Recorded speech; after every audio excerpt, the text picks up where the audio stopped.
بسم الله الرحمن الرحيم قل هو الله أحد الله الصمد لم يلد ولم يولد ولم يكن له كفوا أحد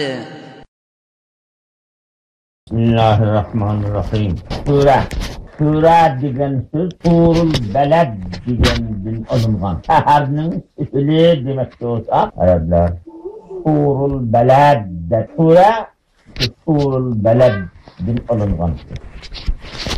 Sesil onun etrafıga tam sokalganlığı için sözden onun bir nesinin keyfini ya onun içinden yeni bir nesinin çıkışını otaktırdıgan nesil. Kısıksı ayet, uzun, ayetlik, bir mezmunluk. Kur'an-ı Kerim'in bir parçasını birden sura dep atalım. Hüddi çekil gökten, bir Peygamberimiz sallallahu aleyhi ve sellem'in berhak peygamberlikini okuyuşta. Cenab-ı Allah Teala'nın kudretinin kamillikini okuyuşta. Cenab-ı Allah Teala'nın ulu sıfatlarını okuyuşta. Tevhid akidesini, iman ne, ihlas ne, kudretta. Her bir süre huddi şehirinin bir seferiga okşar. İmanla kudretta. Şunda boğanlık için onu süre deftalar. Endi Kur'an-ı Kerim'lerin sürünürge at koyuşta daha o sürülerinin mezmununu nazar tutulan. Daha şu sürülerinin içindeki katta birer kıssa nazar tutulan. Daha şu sürünün içindeki birer kelime nazar tutulan. Mezmunu nazar tutulup at koyulgan sürülerden mesela Sürü-i İhlas. Kul huvallahu ahad. Allahu samad. Lem yelid ve lem yulad. Ve lem yekun lehu kufuven ahad.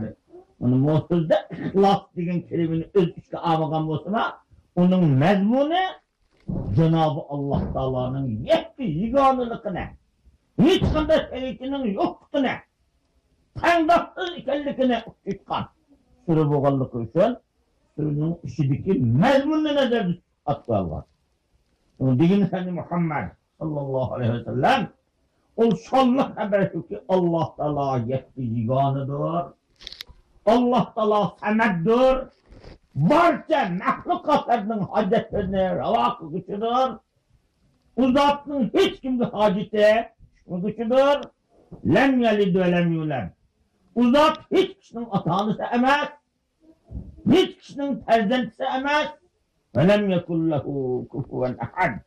Hiç kondak bir şahs Cenab-ı Allah Teala'ga beraber kilal gücü, okşal gücü emez. Kamil sıfatlar bilen sıfatlanışta, vücudunun ezeli ve ebedilikide, özünün bendiligi boğan mehribanlığı ve şefkatini yetkirişte, asi günahkarlarını cezalaşta, hiç kanda bir şahs Cenab-ı Allah Teala'ga okşal gücü emez. Dep muhimda degen Muhammed sallallahu aleyhi ve sellem dep Cenab-ı Allah Teala Peygamberimiz sallallahu aleyhi ve sellem onu öyle degen. Bu sözün mezmunu Allah ahaddur. Yeganıdır. Hiç qanday şeriki yoktur. Yegane. Vücududu mu yegane? Kamil sıfatlar bilen sıfatlanmaklıktır yegane. Eybi nuksanlardan akıl üstüma yeganıdır Allah Teala. Allahu samad. Allah Teala varlık hacetlerini rava kılgıcı, hiç kimde haceti düşmügücü zattır. Mesela hacet düşmeydiğimiz lem yelid ve lem yulad. Atanığıma hacet düşmeydi Allah Teala'nın. Ve lem yulad. Hiç kimde terzentliğime haceti düşmeydi. Çünkü hiç kimden atanı emez.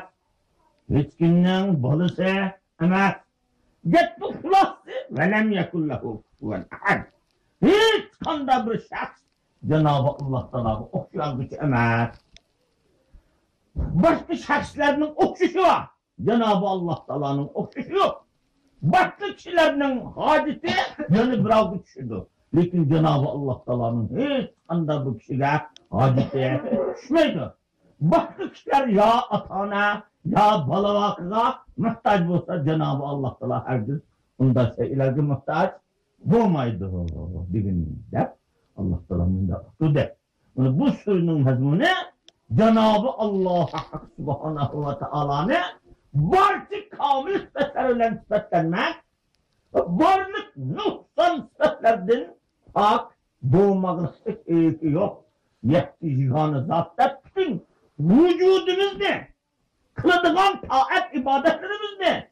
Tilaklarımız ne? Fakat şu zatın özgüla yalnızlık mezmununa öz üstü ağan söz boğallığı için bu sözün sözül la dert atamaz. Sözlerde at koydukta daha bunda sözünün öz üstü ağan mana mezmunlarını nezerde tutup at koyduk. Yana mana mezmun